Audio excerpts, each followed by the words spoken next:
Cosa si dovrebbe fare per salvare Venezia? Ma prima di tutto, per salvare Venezia, bisognerebbe viverla. Vivere la sua dimensione anfibia, come da secoli hanno fatto i veneziani che si erano rifugiati in queste lagune, in queste terre incerte. E i veneziani insulari da sempre sono quelli che crescono sull'acqua, nascono su queste case che gettano le loro fondazioni sull'acqua e si abituano a vivere gli spazi che sono unici in questa città. I campi sono campi non come nella terraferma. I bambini giocano sui campi lastricati, fra le pietre che l'arte ci ha creato e ci ha consegnato, fra i monumenti. Tutte le età della vita vanno a piedi o vanno per acqua, cioè la dimensione urbana è a misura di passo e di navigazione, non a misura di ruota e a misura di veicolo, come da sempre è stato anche riscontrato dai poeti e dagli scrittori. Ma vivono anche la quotidianità gli isolani spostandosi con la barca fra le isole. Le famiglie vanno a fare la spesa e trasportano le derrate alimentari con le barche di famiglia. Di solito sono anche intitolate a un capofamiglia o soprattutto a una delle mamme. In questo caso vediamo, per chi non ascolta solo, ma per chi anche vede le slide, noi vediamo una bella famigliola che è su una Sampierotta che si chiama Anna, probabilmente chissà il nome della mamma o della nonna. Ma poi anche il modo per scoprire l'amore o per andare a consumare i primi appuntamenti amorosi ha una sua dimensione anfibia. I veneziani residenti in queste isole, in questo arcipelago, spesso scoprono l'amore proprio sull'acqua, in gondola, in barca, in scioppon. E anche certi atti che sono atti semplici, atti normali, atti banali, come quello di legare il cane fuori dal supermercato, qua a Venezia hanno un sapore particolare. Il cane spesso lo si lega fuori dal supermercato a una meda, cioè a un palo del canale. E i figli imparano ad amare l'acqua, a amare la barca e a spostarsi tra una isola e l'altra remando. Quindi i genitori, anziché insegnare ai bambini a andare in motorino, insegnano loro a remare, proprio per cominciare ad avere confidenza con questo elemento fluido in cui tutti i veneziani vivono. Ma anche le competizioni. Tutti conoscono la regata storica, che è una regata ufficiale, ma anche le competizioni sportive fra regatanti, fra sportivi, avvengono sull'acqua. È facile vedere caorline, gondolini, varie barche di rematori che poi si cimentano nelle regate pubbliche, nelle regate ufficiali, sfrecciare per la laguna a fare i loro addestramenti. L'acqua quindi è il nostro elemento naturale. Anche la preghiera si svolge in laguna sull'acqua. Alcune bricole sono attrezzate con dei capitelli che ricordano o dei santi o dei protettori o qualche papa che è stato dato da Venezia alla Chiesa di Roma, oppure semplicemente delle madonnine che sono montate sulle bricole, cioè su quei fasci di pali che servono per segnare le vie d'acqua percorribili, per distinguere le secche in cui ci si andrebbe ad incagliare dalle canali profondi in cui si può navigare. Bene, queste bricole sono dei gruppi da 3 o 5 grossi pali legati fra loro che servono anche per attaccarsi e trascorrere magari una domenica pomeriggio su barche da lavoro in cui si porta la famiglia a passare appunto la festa, il giorno di festa. E parlando di feste, le feste più importanti, quelle che ricordano per esempio che Venezia si è liberata dalle pestilenze, come la terribile peste del 1576 o l'altra terribile peste del 1630, bene, queste due pestilenze, quando finalmente riuscirono a essere debellate dalla città, i veneziani, il Senato veneziano, decise di celebrare un voto che aveva fatto al Sacro, il primo al Redentore e il secondo alla Madonna della Salute durante la peste del 1630, bene, si decise di fare due voti, di erigere due templi votivi, uno alla Giudecca e uno in punto alla Salute, che vengono celebrati ogni anno nella terza domenica di luglio e il 21 di novembre. Queste due grandi feste vengono festeggiate dove? Sull'acqua, ovviamente. E la prima del Redentore con un grandissimo ponte votivo che consente ai veneziani di andare a piedi fino al Tempio della Giudecca, e il seconda, nella Festa della Salute, si crea un altro secondo ponte che consente di raggiungere appunto la Basilica della Salute, e queste feste, soprattutto quella del Redentore, viene celebrata con dei fuochi d'artificio sul bacino di San Marco. Ma i veneziani anche nei piccoli canali interni vivono sull'acqua, le loro cavane, i loro magazzini si affacciano sui piccoli rii.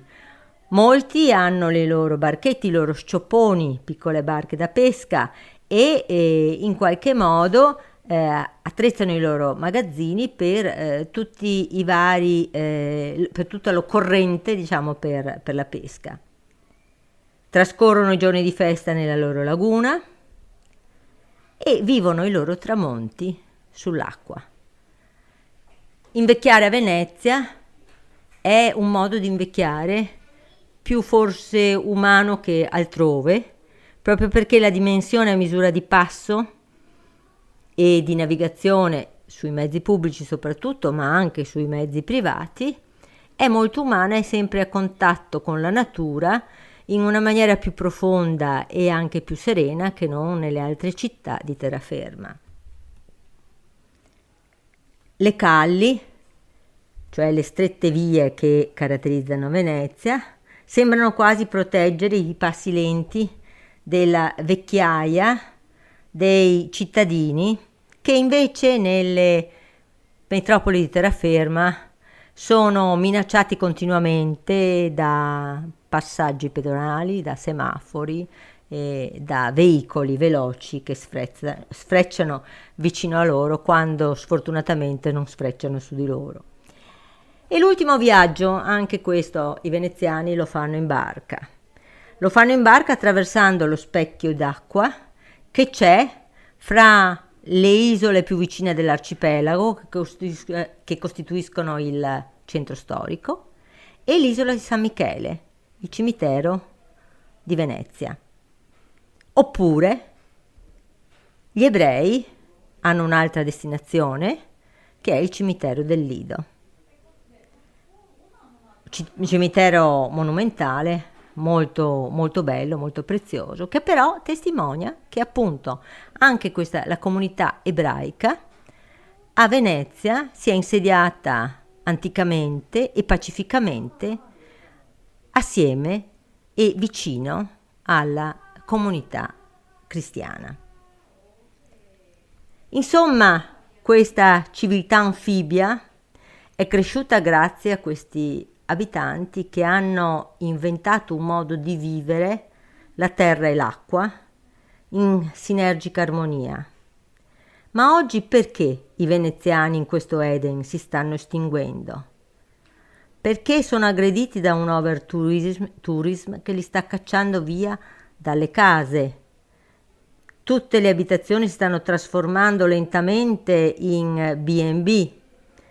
si stanno trasformando in piccoli alberghi e quindi i prezzi sono concorrenziali, i cittadini della borghesia che possono pagarsi delle abitazioni a Mestre o in terraferma qui non possono più affrontare questa spesa.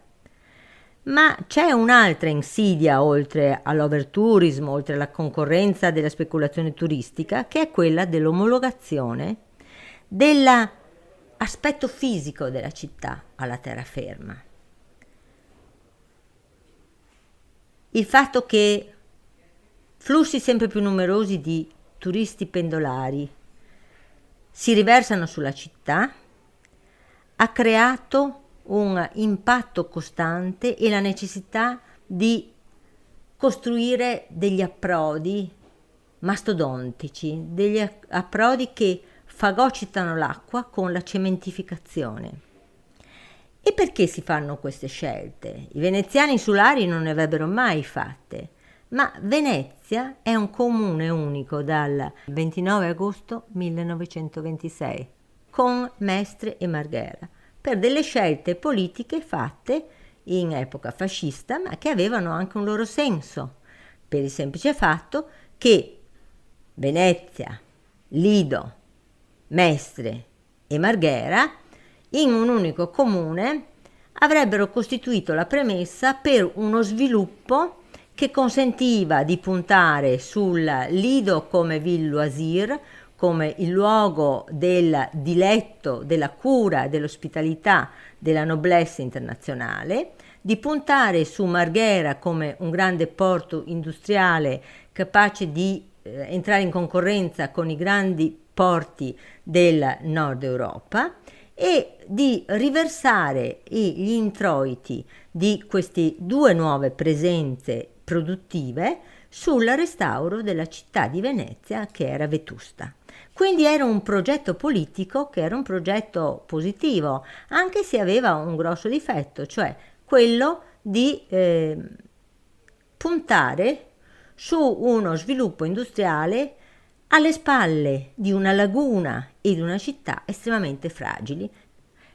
Le pesanti conseguenze dell'unificazione dei tre comuni di Mestre, Marghera e Venezia le stanno pagando ora i veneziani perché quando vanno alle urne in un unico comune la maggioranza dei residenti in terraferma che appartengono a una civiltà appunto su gomma e con una dimensione completamente diversa da quella anfibia hanno un peso politico tale da poter decidere anche la governance della città anfibia, che ha delle esigenze completamente diverse e prima fra tutte quella di difendersi da un turismo i cui interessi per lo più gravitano anche in quella terraferma che dovrebbe bloccarlo e che invece ha tutto l'interesse ad alimentarlo.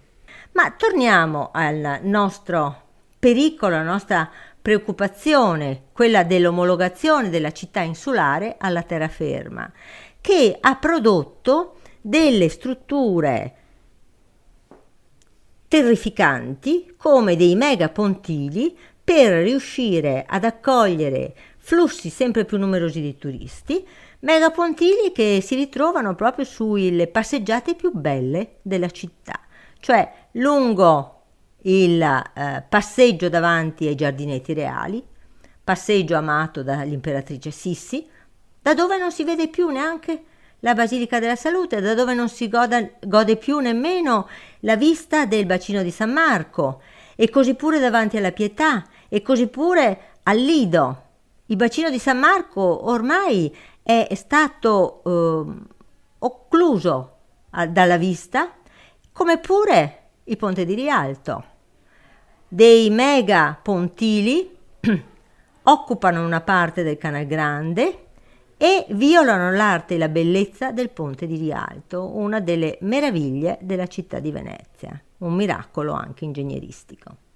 E tutto ciò per favorire solo un turismo insostenibile, un turismo di massa, la cui pressione rende invivibile la vita quotidiana dei veneziani, danneggia la loro qualità di vita e il fatto che vi sia uno spopolamento progressivo dei cittadini, sia per i costi maggiorati, ma sia anche per questa difficoltà di vivere, provoca un effetto che sarà deleterio, perché Venezia senza i veneziani, che sono coloro che hanno inventato e conservato la civiltà anfibia, non potrà certo sopravvivere.